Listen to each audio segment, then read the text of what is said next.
Béni sois-tu ce matin. L'étoile brillante du matin. Qui est comme toi, Seigneur. Qui est comme toi, Éternel des armées. Nul n'est comme toi. Tu fuis le jour, tu fuis la nuit, Seigneur. Tu n'as pas de commencement.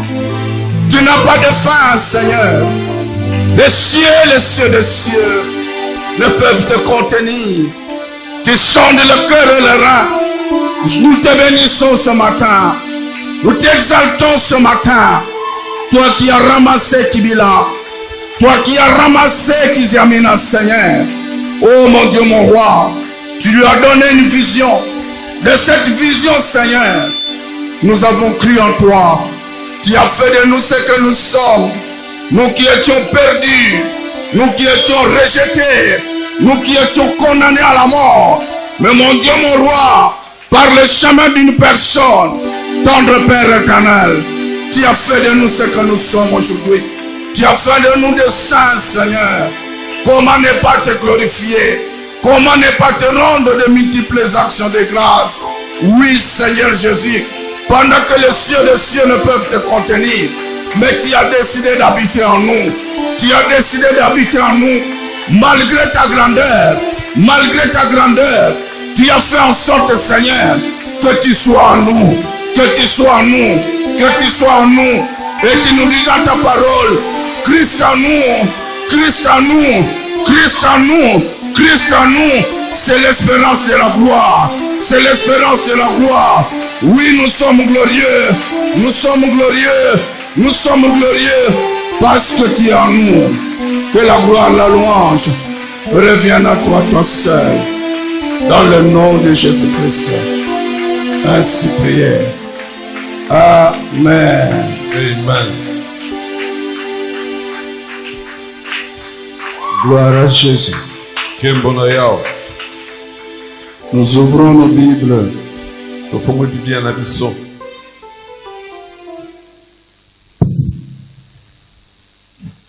Nous sommes dans le livre de Genèse.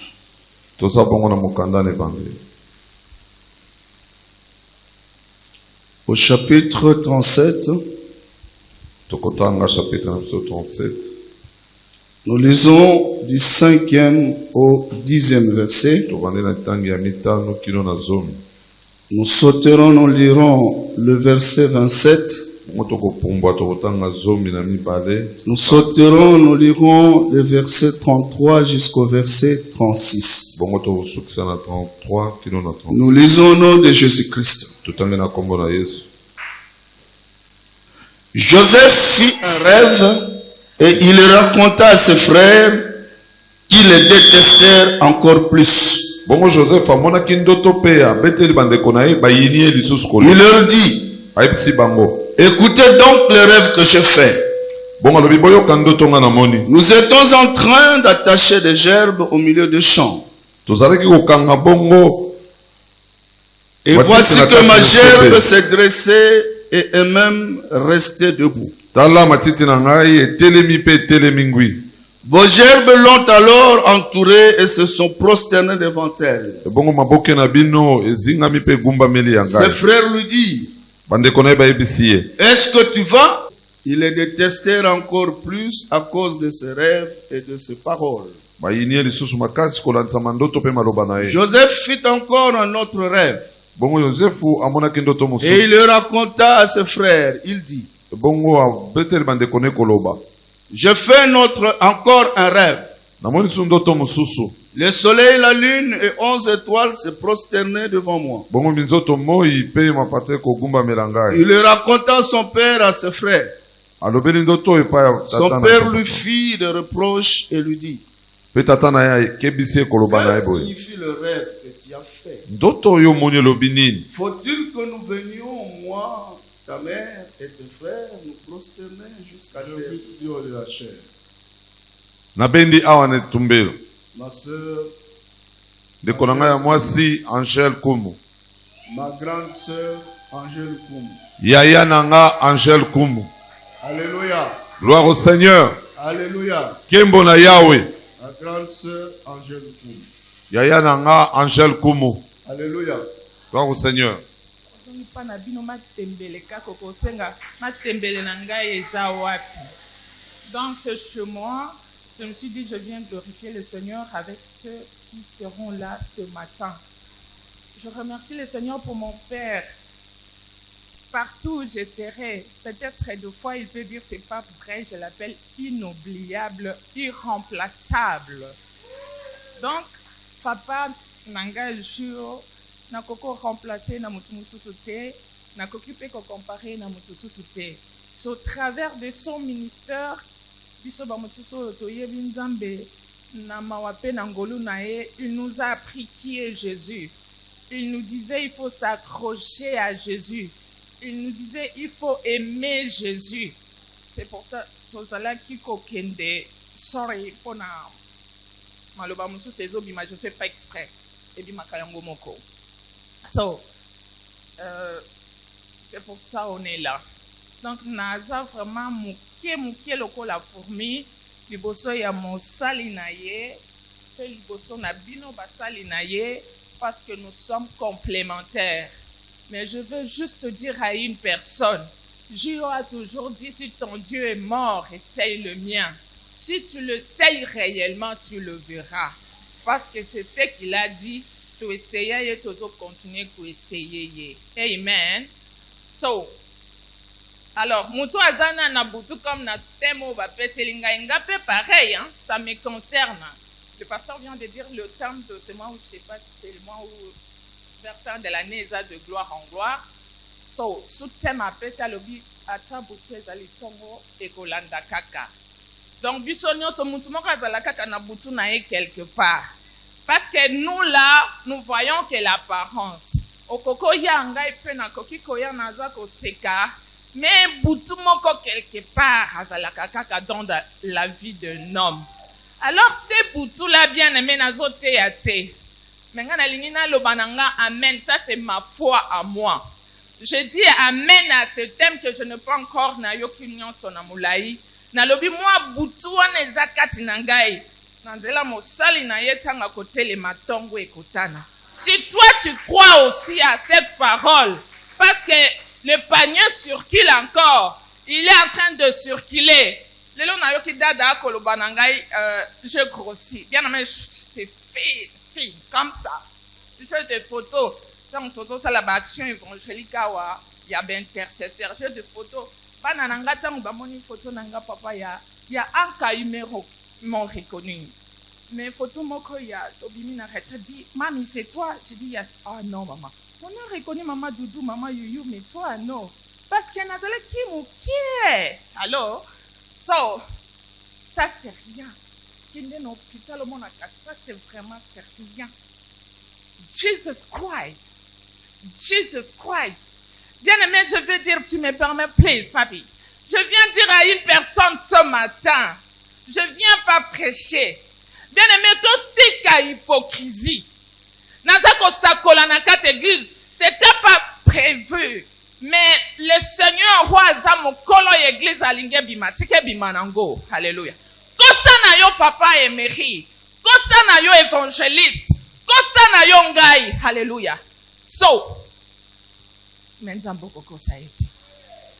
Nyonso zo sala wana, yo moko komi kosa te. Nazo ko interpeller mutu moko kaka na tongo alelo. Na kati ya mutu wana nga naza na kati. Bien aimé, ozo ko apparaître sans. Tu sers le Seigneur. Tu témoignes, tu cries, tu prêches, tu fais tout ce que tu veux. Mais tu sais ce que tu fais sans la crainte de l'Éternel. N'oublie pas, la Bible nous dit, ce qu'un homme aura sémé, hein? Ce qu'un homme aura sémé. Et si qu'on va te belé,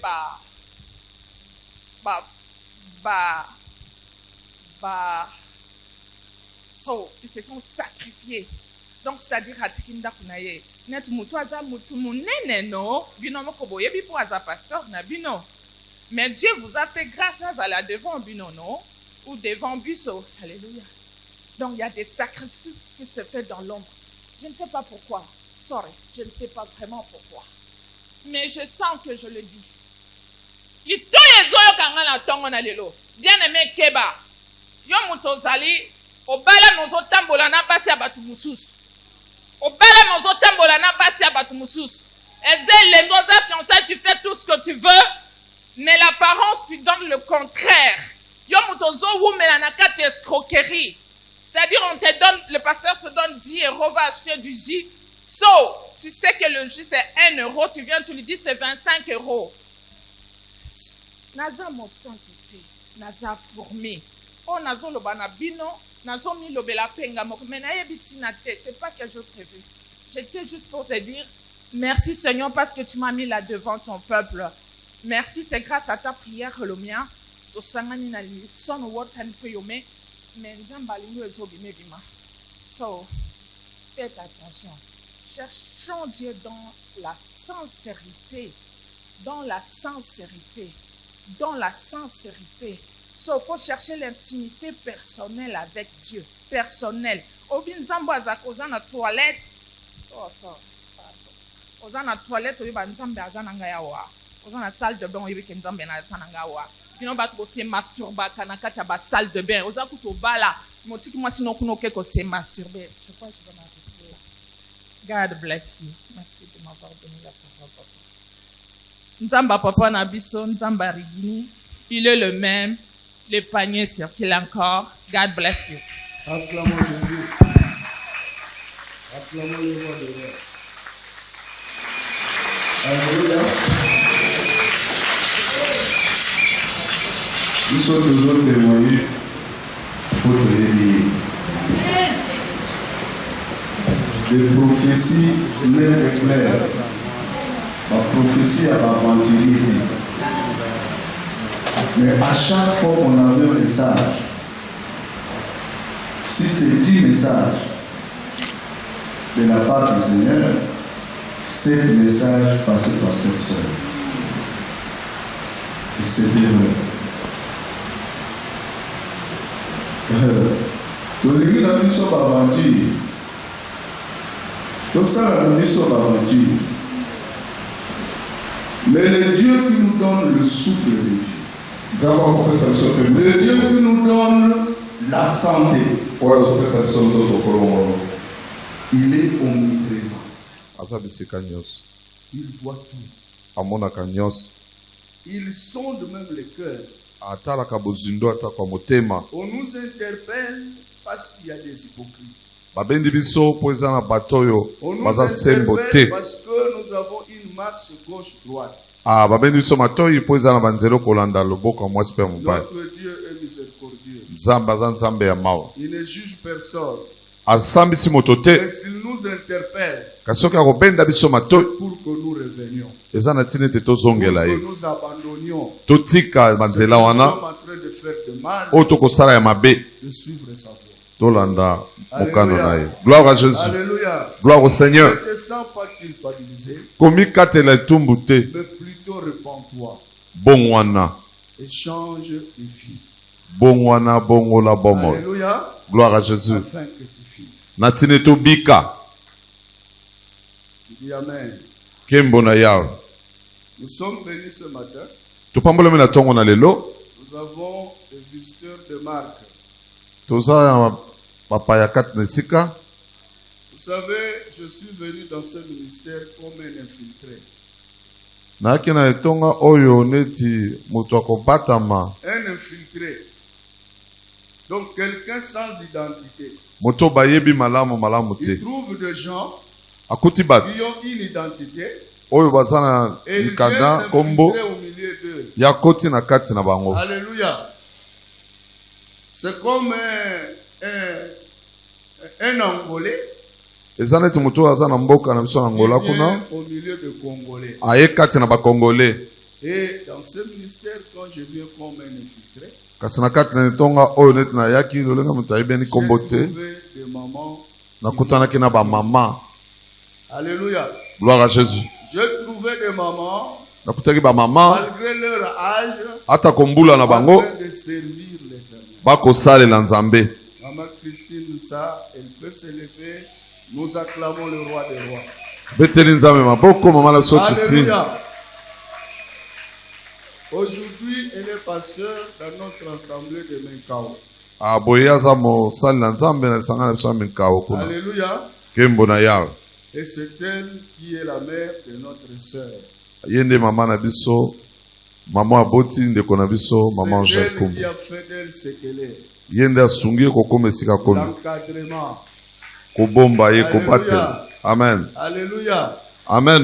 Niao abota kaka niao. Soki omoni niao aboti mpuku, il y a un problème. Mwana esengeli alanda lokolo ya bapara na ye. Soki mwana alandi bapara na ye te, il y a un problème. Elle a su amener sa fille dans le Seigneur Bongo memi mwana na nzela na nzambe, et azosala ensemble. il sert Dieu. Merci maman, que Dieu vous bénisse. Atondi mama nzambe apambola yo. Alléluia. Voilà Jésus. Il y a une autre maman, Eza pe na mama mosusu, également une maman pour moi. mama moko pe po na ngai. Vous savez, soki bana bakoli, bapara bakomi susu lokola, bana ya bana na bango. Lelo nazobima lokola papa na ye, parce que bakaprice eleki. Mais aza maman. Oyokaka na tongo, papa e maman Béatine. Pendant qu'elle s'élève, Tango ya kotelema mama beya tobeteli nzambe oyo azosalela maboko makasi kembo na yawe. elle est pasteur dans notre assemblée de Serembao. Aza mobateli pate na lisanga na biso ya Selembao. Alléluia. Gloire à Jésus. Voilà. Bakuta bango ba mama bazokamba ba mama, lelo baza ba pasteur. Yo pe ovandi na kiti, lobi okokoma pasteur. Okokoma responsable. C'est un problème de temps. Donc nous sommes vraiment venus ce matin et parler de la part du Seigneur devant ces gens. Kolobela ntina nkolo liboso na bato. Je dois être sur mes gardes. Esengeli nazala na kengi. Alléluia. Que Dieu vous bénisse. Nzambe apambola Et biso. bonsoir, maman, nous acclamons le Seigneur. Tobeteli nzambe na maboko makasi. J'étais en train de dire ceci. Na bande koloba boye. Le sous-thème de ce matin, Moto ya mateya tongo na lelo. un soir appelle toujours un matin. Pokwa moko ebengaka tongo. Alléluia. Kembo na yawe. Alléluia. Gloire au Seigneur. Vous n'avez pas besoin de prophètes. Ozana tina kozala mosakoli te. Vous n'avez pas besoin d'entretenir des prophètes chez vous. Ozana litomba ya kozala na mosakoli na Vous ndako na n'avez pas ute. besoin d'avoir quelqu'un que Oza- vous consultez chaque matin. Ah, ozana posa kozala na moto atalaka yo tongo nyonso Vous te. lui demandez, prophète Nzamba Lobinini.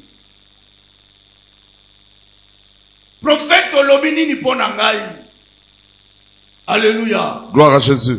Le prophète des prophètes, Mosakoli ya basakoli. c'est l'éternel des armées. Ezali nzambe na kama. Alléluia. Kembo na yawe. Et sa prophétie, Ebongo lisakoli na c'est ye. dans sa parole. Eza na liloba na ye. Alléluia. Kembo na Tu yawe. n'as pas besoin qu'on te dise Ozana tina te bayebisa que yo. ton avenir sera glorieux. Ah, po balobe te bombo ina yo kozala lolenge La boye. Bible le dit déjà. Bible esakoli yango. Toutes les bonnes paroles Maloba nyonso malamu. qui sont dans ce livre Oyo eza na kati na mokanda oyo. te concernent. Eza ya yo. C'est ta part. Eza ya yo. Alléluia. Gloire à Jésus. Alléluia. Gloire au Tu n'as Seigneur. pas besoin qu'on te dise. Ozana tina te Tu n'as bayebisa pas yo. besoin qu'on te dise Ozana tina bayebisa yo que te. par ces meurtrissures, Na mapipi na tu ye. as été guéri. Ndo bika. Non. Te. La maladie n'est pas ton adresse. Bongo bokono eza lelonge nzela na yo Parce te. que tu as une promesse pour toi. Ozana bilaka kati na Biblia po na yo. Alléluia. Kembo na yawe. Tu n'as pas besoin qu'on te dise Ozana tina te balobela yo. que tu iras de gloire en gloire. Okomata kembo na kembo. Parce que c'est une promesse. Eza malako. Alléluia. Amen. Alléluia. Amen. No. Tu n'as pas besoin qu'on te dise Ozana tina te balobela qu'il yo. n'y a pas de mort pour toi. Liwe eza te po na yo. Tous ceux qui sont en Christ Oyo nyonso baza kati na sont Yesu. vivants. Baza na bomoi. Parce qu'ils sont ressuscités avec Pamba te Christ. baseko elongo na masiya. Tu n'as pas besoin qu'on te dise Ozana tina te balobela yo. que l'or et l'argent appartiennent à Dieu. Ah, wolo pe palata eza ya Nzambe. Et Dieu c'est ton père. Nzamba za tata na yo. Le père donne toujours à ses enfants. Papa ya pesa kaka epa na bana na Tu ye. n'as pas besoin qu'on te dise Ozana tina te te balobela yo. en Christ, Kati na Yesu. tu es heureux. Oza moto na sengo. Alléluia. Gloire à Jésus. Alléluia. Gloire au Seigneur. Et donc, tu dois t'accrocher à ce que Dieu dit. Ah, boy, c'est que kangamana on Nzamba Dans sa koloba. parole. Na liloba na ye. C'est ça. Yango. Lorsque tu es en train de traverser des moments difficiles, Tango ko kati sa me kama c'est pasi la na bomo na yo. Bible que tu dois interroger. Bibi na nde seneli ko Par tun. rapport à ton problème, Kola nsama par likambo na rapport yo. à la situation que tu vis, Likambo yo komona ya pasi. qu'est-ce que Dieu dit? Ah, Nzambe alobi nini? Alléluia. Gloire à Jésus. Alléluia. Kembo na ya. Ce sont ça les promesses que nous avons. Yango nde bilako biso Les toza nango. justes vivent par la foi. Oh, monimi abikaka na kondima. Nzambe nde alobi. Moi, je vis par la foi. Nga na bikaka na Toi, kondima. tu dois vivre par la foi. Nga na kobika na Mais la kondima. foi vient de ce qu'on entend. Kondima utaka na Et oyo ce qu'on tokoyoka. entend, c'est quoi? Oyo tokoyoka eza C'est nini? la parole de Eza Dieu. liloba na Nzambe. C'est la parole de Dieu. Eza liloba okoyoka na Qui va tongo. affermir ta Oyo foi. kosunga bomoi na C'est yo la mopusu. parole de Dieu Liloba na Nzambe qui va te faire vivre. ekopesa bomoi. Aujourd'hui, Lelo nous sommes dans des moments où tokomi leleko oyo nous avons besoin de nous exhorter. toza na bosenga Nous basonga avons biso. besoin de nous soutenir. Tolendisama biso na Pendant biso. que la personne traverse des moments Tango difficiles. moto akoleka bisika ya pasi. Pendant que la personne n'a plus d'espoir. Tango bomoi na eza eso na elikia te. Nous nous sommes appelés Biso tobengami à apporter de l'espoir ya à cette komeka personne. lisungi epai ya moto À oyo. exhorter cette personne. Ya komemka À lui elikia. dire que le temps que tu es en train de traverser, Koyebisa ye leko oyo koleka. quelle que soit la souffrance, Ata lolenge nini ya pasi. mais demain Lobi. ne sera pas comme Batele elikia lobi ekozala neti lelo te. Acclame le Seigneur. Ah. Nga na kanisa kokobeta maboko makasi. Parce que notre Dieu est fidèle. Pamba te Nzambe na biso aza Le Dieu sembo. que nous prions est fidèle. Nzambe tobondelaka aza Le sembo. Dieu de notre Père Kisiamina est fidèle. Nzambe ya tata na biso kizamina Le Dieu kibila aza de sembo. notre Père, Nzambe ya tata na il biso est derrière sa parole aza na nsima maloba na ye pour l'accomplir. mpo na kokokisa yango. Tu dis Amen. Nani alobi amen? Alléluia. Gloire à Jésus. Alléluia. Kembo na yawe.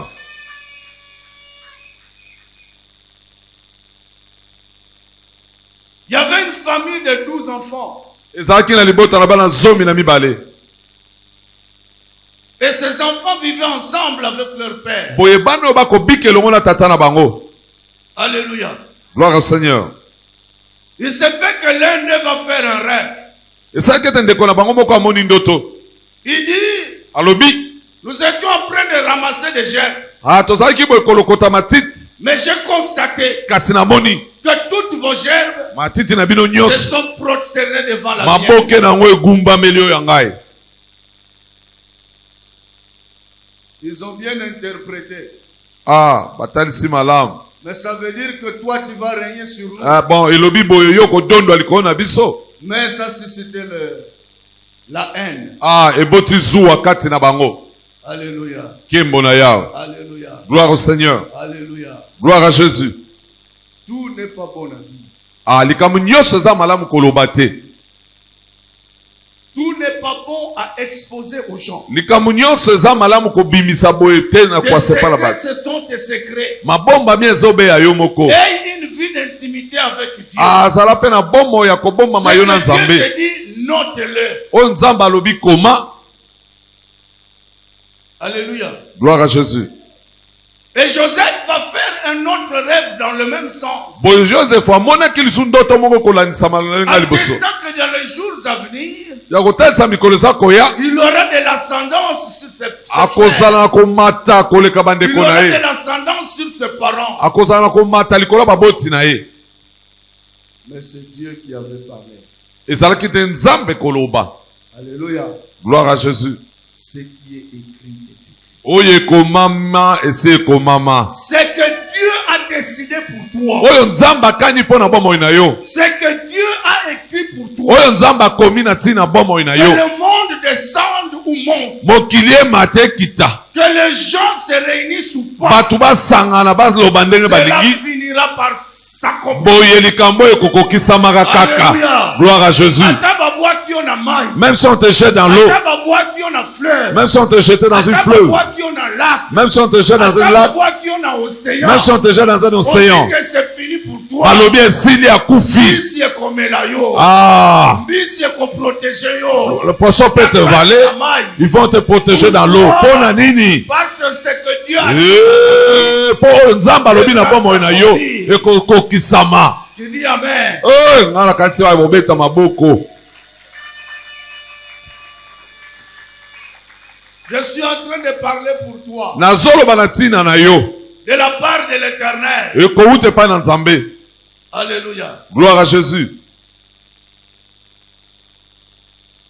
Nzamba lobi na Joseph, tu vas régner sur tes frères. Nzambe komisa Joseph ko dondo likolo bandeko na yo. Mais lokola mokili eza mokili. Mais comme le monde est monde tel que nous savons, on ne veut pas que les gens prospèrent. Balingi te moto akende liboso. On ne veut pas que les autres avancent. Balingi te bato mususu bakende liboso. On ne veut pas que les autres s'épanouissent. Balingi te bato mususu bafungwama. C'est ça le monde. Boyinde mokili ezali. Complot et bandit. Bakomi koyoka. Les frères isolent leurs frères. Bandeko bachende kola bango mususu alenge mpembe. Bakomi koyoka na lwenge ni bakoye kosala ye. Non, Petio, il est trop orgueilleux. Petio alekisi lolendo. Ce petit est trop aimé par notre père. Petio yo papa lingi est trop. Ces rêves-là s'accompliront dans le séjour de mort. Ah, bandoto wano ya moni wana ekokokisama na se mabele. Mais soki biso toze longo na ye. Ekokokisama kate.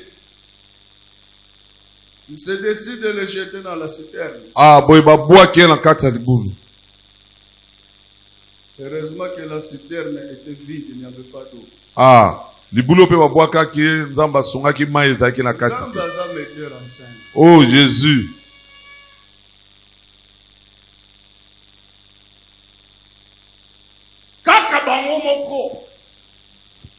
De même. Parce que Dieu a un plan pour cet enfant. Et les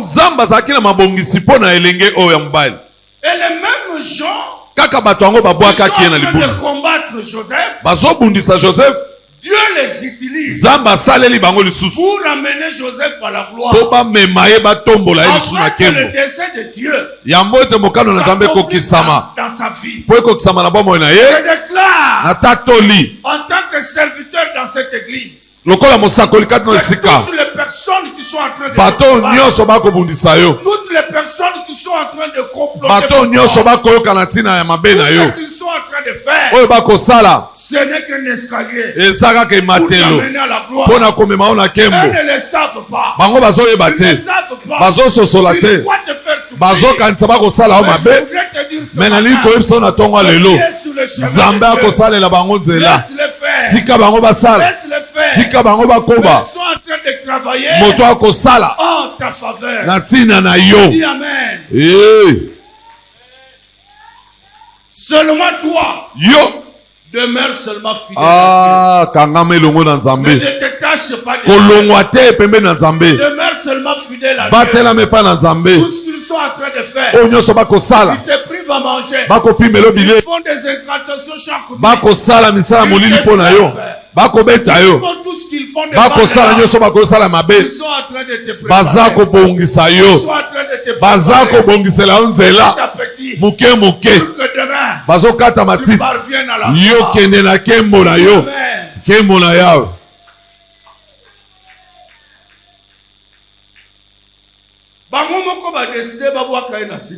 Eux-mêmes, ils ont décidé de jeter dans le fossé. Ils l'ont sous citerne. Ils se sont dit, mais c'est notre frère. Nous allons le tuer pourquoi? Nous allons nous gagner en le tuant. Ce n'est pas eux qui parlaient. Ce n'est pas eux qui parlaient. Mais Dieu dans son amour est en train de les inspirer. Joseph arrive là où il est. Tirons-le de la citerne. Et vendons-le. Tout est caillé. Alléluia. Alléluia. Beaucoup de gens ici, On leur a déjà dit. Toi d'ailleurs dans notre famille, tu ne fais pas part. Nous ne te voyons même pas. Nous ne pouvons pas compter sur vous. Voilà pourquoi. Talatina.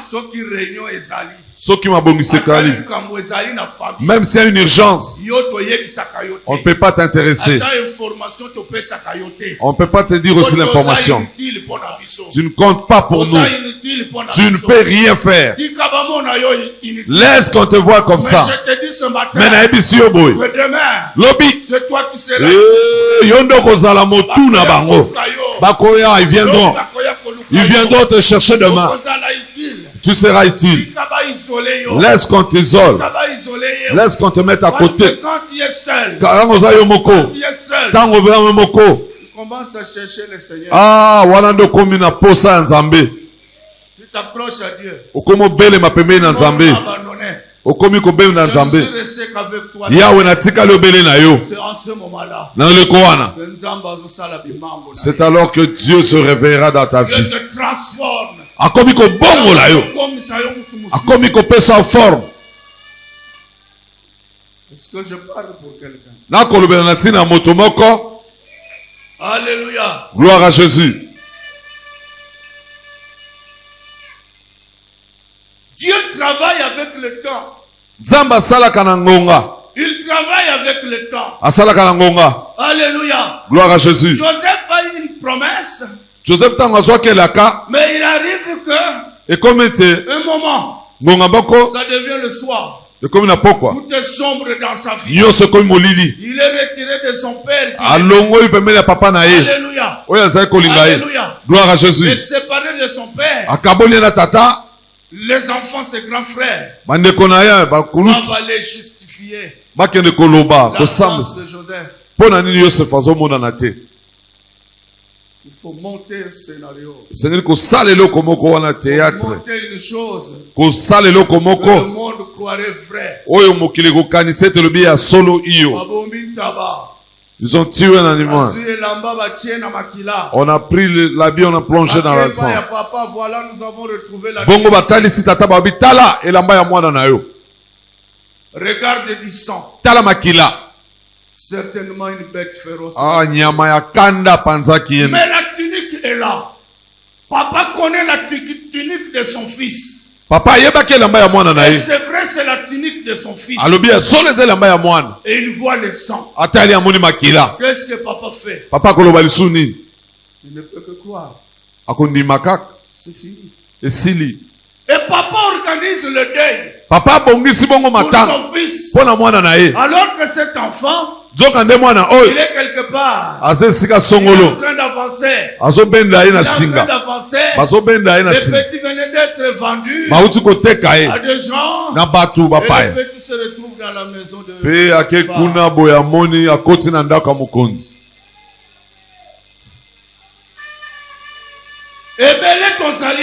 Beaucoup nous sommes ici. On nous a déjà fait des deuils. On nous a déjà enterrés. On nous a déjà pleuré. Ça c'est leur deuil. Toi tu n'es pas mort. Le Seigneur marche avec toi. Seigneur bazotambola na yo. Zamba zotambola na yo. Tu n'es pas mort. Okufina nute. Ozana bomoi. Ozana bomoi. Ozana bomoi. Zambe.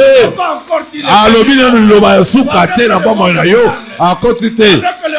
Tango mokile koloba. Ça c'est la réalité. Wana eza solo. C'est la réalité. Yango wana boye. Mais la vérité. Ye solo. La vérité. Solo. Elle est cachée quelque part. Ebatami. La vérité. Ebatami esika songolo. La vérité cachée. Ebatami esika songolo. La vérité en train de crier. Oh muta koganga. La vérité va crier. Solo wane koganga. Au nom de Jésus.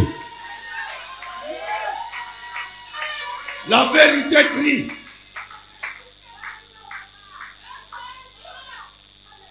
Et les mêmes personnes Batoka kawana. qui savaient bien que Joseph n'était pas mort, Baebete Joseph akufa kite. elles vont auprès du Père. Baepa tata. Elles vont consoler le Père. Baye lisusu kolendi sa tata. Non, papa. Koyebise boye papa. Vraiment, Eza pasi. nous sommes désolés. Toleli mingi. Nous sommes désolés. Eza pasi. Notre petit frère est mort. Leki na biso Et akufi. je m'imagine Et bon, on a zokanisa. Pleurer plus que le papa. Bazai kolela koleka papa. Po batalisa mawawana ileki makasi. Keba na bato yo bayaka ko consoler. Bayebi loko. Bayebi likambo. Il s'amène toujours avec quelque chose. Il connaît l'affaire. Quand tu vois quelqu'un, il est trop attentionné à toi. Tu vois quelqu'un qui sait que tu es malade. Chaque instant, il te pose la question. Ne pense pas qu'il a de la compassion envers toi. Il est en train de vérifier. Il vérifie la situation. Alléluia. Nous les chrétiens, même quand les choses ne marchent pas, on pose la question, la réponse, tout va bien. Tout va bien. Gloire au Seigneur. Je me porte bien. Je me porte bien. Je me suis bien réveillé. Je me porte bien. Je n'ai besoin de rien. Alléluia.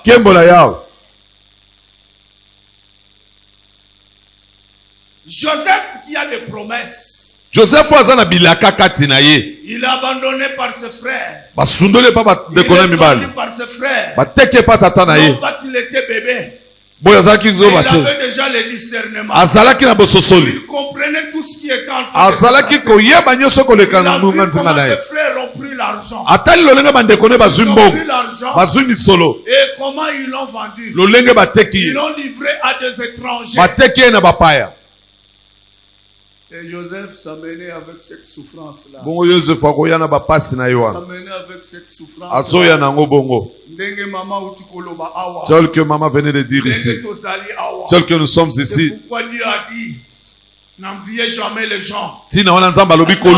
Aspect extérieur à Moutou. Mais chacun de nous a son soir. Il a des temps de ténèbres. Il est en train de traverser. Peut-être la personne que tu envies. Elle se mettait à te. Il va refuser d'être.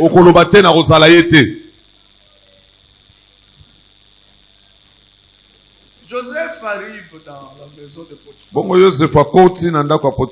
Esclave.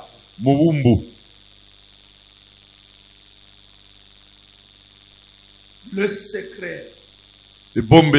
Lorsque le monde est en train de vous terrasser. Lorsque le monde vous rejette. Lorsque personne ne vous accepte. Lorsque vous êtes arrivé au maximum de la souffrance. Le secret c'est quoi? Le secret pour nous c'est quoi? Christ en moi. Christ en moi. Christ en moi. L'espérance de la gloire. Malgré cette souffrance. Malgré le temps que je traverse. Malgré ce que j'en dis. Moi je sais. Moi je sais. Que mon avenir est glorieux. Mon avenir il est bon. Parce que celui qui est en moi est fidèle. Il ne ment jamais.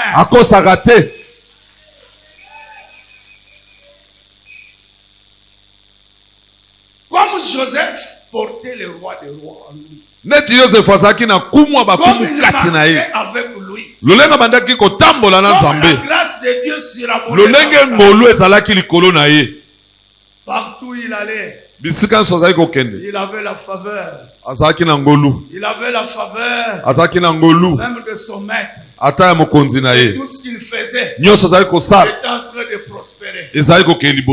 Voilà pourquoi tu es en train de constater que malgré Mignoko, malgré ta souffrance, tout ce qu'on fait dans ta vie, tout ce qu'on fait pour toi, le frère est toujours un chemin. Que tu respires. Pour que tu te maintiennes. Pourquoi? Le peu de vie là que tu as. Le peu de chemin là qu'il a fait. Demain, ce chemin va s'ouvrir. Ça va s'ouvrir. Tu arriveras à la gloire.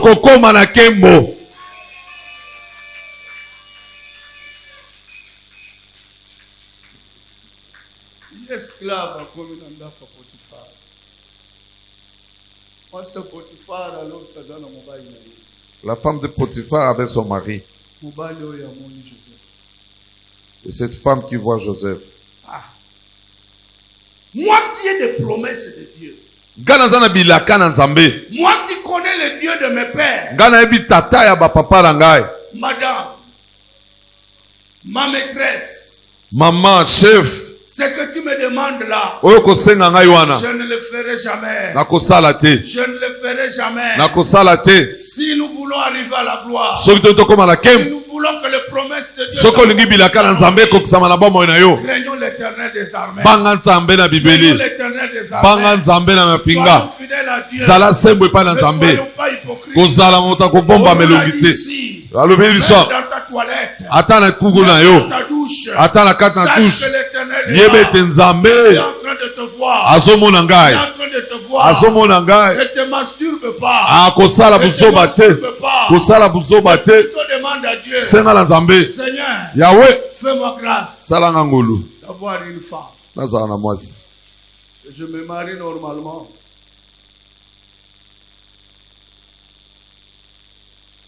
Malheureusement, tu as une femme qui est disponible pour toi. Mais tu préfères aller te masturber. Non, ça c'est le diable. Le diable est en train de t'humilier. N'accepte pas l'humiliation. N'accepte pas que le diable t'humilie. Toi, tu n'es pas n'importe qui. Tu es un enfant éclairé. Parce que tu écoutes la parole. La parole de Dieu te transforme. Et cette histoire-là, c'est de l'humiliation. Alléluia. Joseph a dit, j'ai laissé mon père. Mes frères m'ont abandonné. Mes soeurs m'ont abandonné. J'ai laissé ma patrie. Mais je sais que le Dieu de mes pères, il est Dieu partout. Il est Dieu partout. S'il est Dieu dans mon pays, il est également Dieu ici. C'est ainsi que si tu vois quelqu'un venir de Congo, il est en train de beaucoup prier. Il est séduit. Il n'a pas bien connu ses dieux. Il n'a pas bien servi ses dieux. Joseph dit, je ne saurais pas aller avec toi. Je ne saurais pas. Parce que mon Dieu n'aime pas ces choses. Mon Dieu m'interdit de faire ces choses. Voilà là où Joseph tire la force. Voilà là où se trouve le secret et l'accomplissement de la gloire de Dieu dans la vie de Joseph. Le secret de l'accomplissement de la gloire de Dieu dans ta vie, c'est l'obéissance à la parole.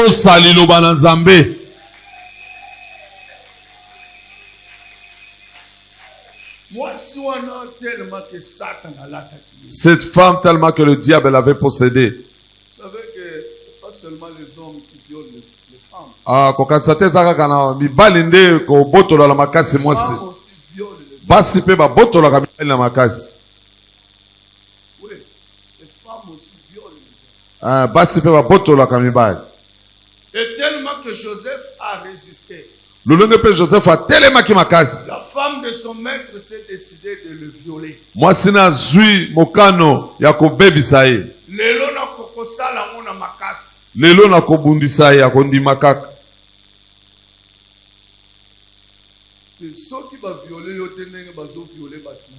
Si on ne te viole pas tel que se passe dans l'est de notre pays, et tu vois des traces, et nous voyons réellement que tu as été griffé, agressé, on t'a fait du mal. Mais si tu fais des rapports sexuels, dehors, nous ne voyons aucune trace. Tu l'as avoué. Tu as aimé volontairement.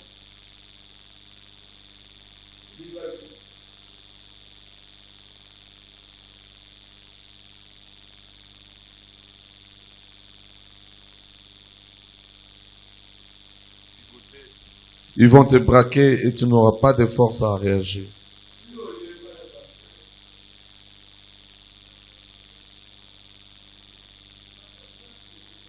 Vous dites au pasteur que ce frère m'a violé, mais en te voyant comme ça, il n'y a pas de trace. Il n'y avait pas moyen de crier, il m'a bouché la bouche avec un fusil. Lokuta. Mensonge. La maîtresse décide de déshabiller Joseph. Kozala na mayelo ya kolongola Joseph bilamba. Joseph dit, Joseph alobi, je préfère être nu. Ah, na kosepela na tika bolumbu. Mais que je ne le fasse pas. Kasina sala yango te. Tu dis que Tikali et l'amba et Tika ina maboko ya maîtresse. Atulis resta aux mains de la femme de Potiphar. Qui est sa conviction. Ah, elambo eze elembo. Ah. Elembo. Devant les juges. Liboso basambis. Elamba na yo Tikali. Okwei. Na maboko ya mwasi. Argument ni nokozana. Okoloba nini. Osali yango te. Mais okomizoba. Personne ne va te croire. Personne. Beaucoup. Dans ce monde.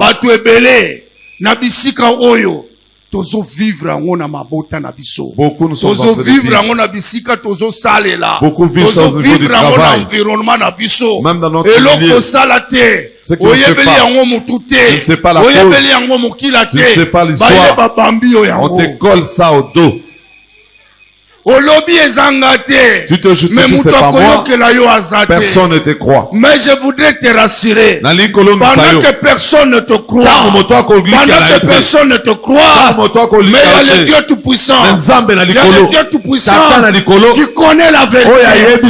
Il connaît la vérité. Et c'est lui le juste juge. C'est lui le juste juge.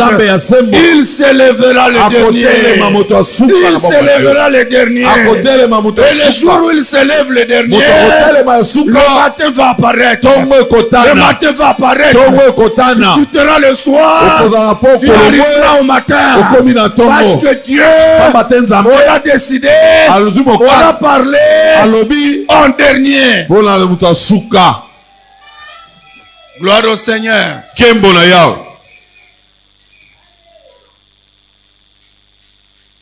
Biloko mususu Potiphar alingaki tellement Joseph que azonginda kwa tali. Potiphar azodouté. Non, moi no na ndenge na yebeliye. Akosala eloko ya boyete. Potiphar doutait même de cette histoire par rapport à ce qu'il a vécu avec Joseph. Mais devant les pieds sa conviction. Qu'est-ce que moi je vais faire?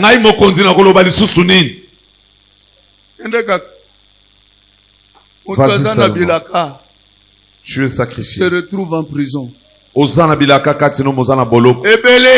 Beaucoup. Prison. Nous sommes dans des prisons. On nous a enfermés. Pour certaines situations que nous ne connaissons pas. C'est un problème de temps. C'est un problème de temps. Le matin arrive. Le matin arrive. Le matin arrive. Alléluia. Gloire à Jésus. Le matin arrive.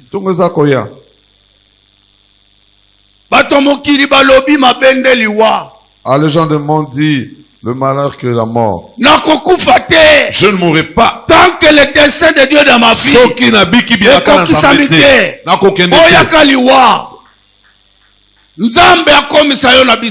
refuse la mort que Dieu t'amène là où il t'avait promis. Mais tant que aussi longtemps que tu n'as pas arrivé à cette place, tu ne mourras pas. Rien. Waya. Rien. Waya.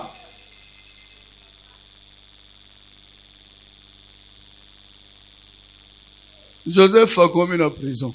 Joseph est dans la prison. Des hommes libres. Et ses frères sont restés comme étant des hommes libres. Mais finalement, c'est Bangonde Bajer Beza à côté les mains. Ah. Il y a Joseph commis courbé. Leurs œuvres maintenant c'est debout, l'inverse du rêve. Et c'est Joseph qui est courbé. 6 mais Baluka 9. Ah. Hein? D'autres yandengeni. Quel genre de rêve, de sous? C'est ce que ses frères disaient. C'est ce que ah, les rêves de sourds, où il est maintenant? N'est-ce pas en prison là-bas? Je ne sais pas si il savait même qu'il était en prison. Certainement, Balobi a Koufa. Et c'est Akenda ya Koufa. Esclave. Papa Koutou a salé déjà matanga. Ah. Qu'on a la prison. Dans la prison. Notre Dieu tu vois la situation à laquelle les gens t'ont mis. Là où ils t'ont isolé. Je te dis ce matin que tu n'es pas seul là-bas. Tu es avec le roi des rois. Tu es avec le Seigneur des seigneurs. Daniel Baboua qui est dans fosse au lion. Daniel, on le jette au fosse au lion. Mais là où ils étaient, Dieu était avec lui là-bas. Alléluia. Gloire au Seigneur. Alléluia. Gloire au Seigneur. Les lions rugissants. Le diable ne pouvait pas toucher sur lui. La mort ne pouvait pas venir sur Daniel. Parce qu'il avait la gloire de Dieu en lui. Parce qu'il avait la gloire de Dieu. Je te dis ce matin que tant que tu as la gloire de Dieu, tant que tu as la gloire de Dieu, tout ce que les autres font, tous les vents que tu es en train de passer, toutes les situations difficiles que tu passes, c'est rien.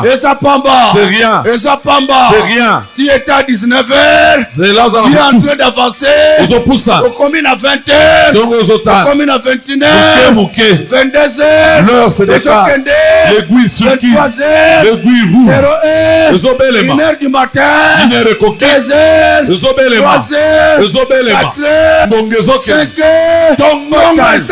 Tongo Tani, Molili Ekei, Ekotana, Poleye,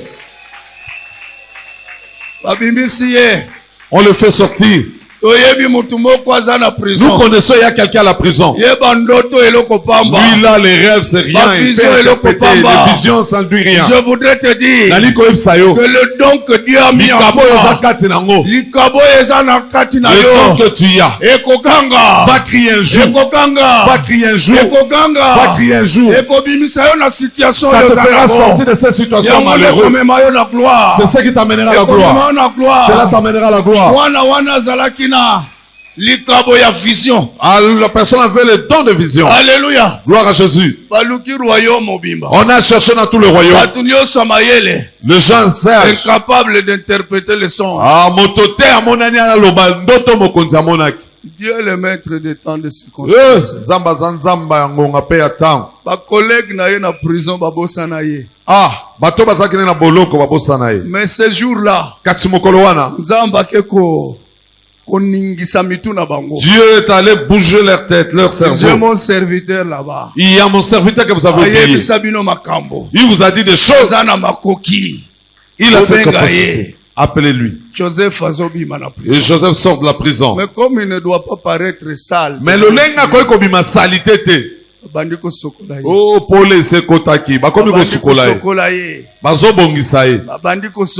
Basukoliye. Bapesiye savon ya bien. Sabuni ya malamu. Savon ya ntunga. Savon de bon parfum. Bapesiye bilamba ya bien. On lui donnait de très bons habits. Moi parfum. On lui donnait une très bonne odeur de parfum. Kondo benga kiangoni. Solo bamboa. Solo bamboa. Tungamputu. Batiye moi solo bamboa. Bafouliye. Je voudrais te dire, Nani koyebisa yo. Peuple de Rigini, Nous sommes dans la saison des rafraîchissements.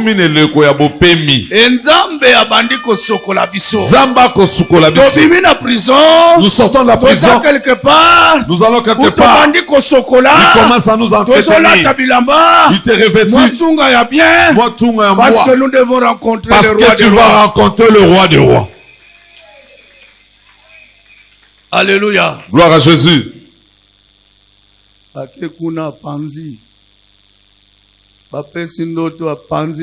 Il a bien interprété les songes que le roi avait dit.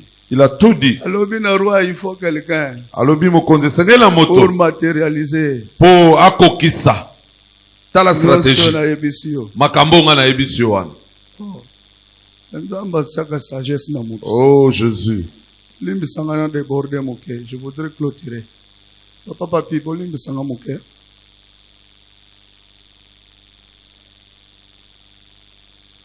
faut Moutou. Ce qu'il y a le roi Lobime. Batulanga nyonso batravaillaka kananga. Personne n'a été capable de me dire ça. Mokonzi atani nzinga lobi batu nyonso wana lobelaki bango moko tayelaki ngai lisungi. Namoni mutu mususu te. Je ne vois personne ici. Kaka yo Joseph. Tu peux réaliser ça. Il y a que toi, Joseph. À partir de maintenant. Utalelo. Après moi dans ce royaume. Nasima, utanga nasima nangai ezayo. Alléluia. Gloire à Jésus. Après moi, sima nangai, c'est toi dans ce royaume. Yo na bokonzo. Alléluia. Gloire à Jésus. Et Joseph va faire tout ce qu'il devait faire. Joseph asala kinyo soko ko sa. Nzambe lokola zanzambe. Sécheresse kwe na bande konaye. Il faut aller chercher à manger. Zale koti na mboka bande konaye. Sengeli baluka. Akende koluka biloko. Akende koluka biloko na mboka. Omoni ndoki azalaka ne mayele te. Voilà, le sorcier n'est pas intelligent. C'est-à-dire na butu, la nuit, na molili. Dans le ténèbre, il y a une petite intelligence. Mais la journée, il n'est rien, nul. Et l'autre côté, rien. Tu as pris les arachides que tu sers pour voler. Et la journée, tu es très sale la journée. Tu as des avions de balai, tu survoles même les Amériques. Et la journée, tu es incapable même d'avoir de l'eau à boire. Tu commandes. Il vient. Comme Joseph était dans la lumière. Joseph azaki na pole. Joseph a reconnaître bandeko. Asosoli amoni bandeko na ye. Lokola bango bazalaki bandoki. Netu bango bazalaki bandoki. Mayele kaka ya butu. Dans le ténèbre, na moi bazomona. La journée ne voyait plus rien. Joseph pe anyokoli bango. Joseph aussi a commencé à les torturer. Alléluia. Gloire au Seigneur. Konyokola moko avec amour. À faire souffrir avec amour. Joseph se rappelle. Joseph a zongi makani. Et c'est que Dieu lui avait dit. Que tes frères se prosterneront devant toi. Ngongo ekoki. Je voudrais dire au peuple de l'Église. Dieu va vous bénir. Dieu va vous bénir. Le matin arrive. Le matin arrive. Le matin arrive. Les personnes qui vous font souffrir aujourd'hui, ce sont les escaliers. Ce sont les escaliers que Dieu amène pour que vous arriviez au matin. Alléluia. Gloire à Jésus. Alléluia. Gloire au Seigneur. Mais lorsque vous serez au matin, pardonnez à ceux-là. Comme Joseph a pardonné à ses frères. Alléluia. Gloire à Jésus. Alléluia. Gloire au Seigneur. Tu deviendras utile pour ta famille. Tu deviendras utile pour le foyer. Tu deviendras utile pour la famille. Parce que lorsqu'on marche avec Dieu, quelle que soit la souffrance, quelle que soit la souffrance, quelle que soit la souffrance, cette souffrance va se transformer, va se métamorphoser. Cette souffrance qui est le soir finira par se changer en matin, qui est la gloire. Que Dieu bénisse sa Yahweh apambola lilo. Oh, tala maboko na yo. Osobetela nzambo ya lobeli yo na tongo na lelo maboko. Oya lobi akomema bombo ina yo. Alobi akotombola yo pole kokota na bombo ina yo. Okoza lolenge moko te. Bondelaka bango bakufa te. Dieu va se servir de pour faire monter l'escalier wana bazala wana. Esika bazo fingo esika komata. Esika bazo chola esika bakobetela yo maboko. Esika bazo tonga esika bakoluka yo.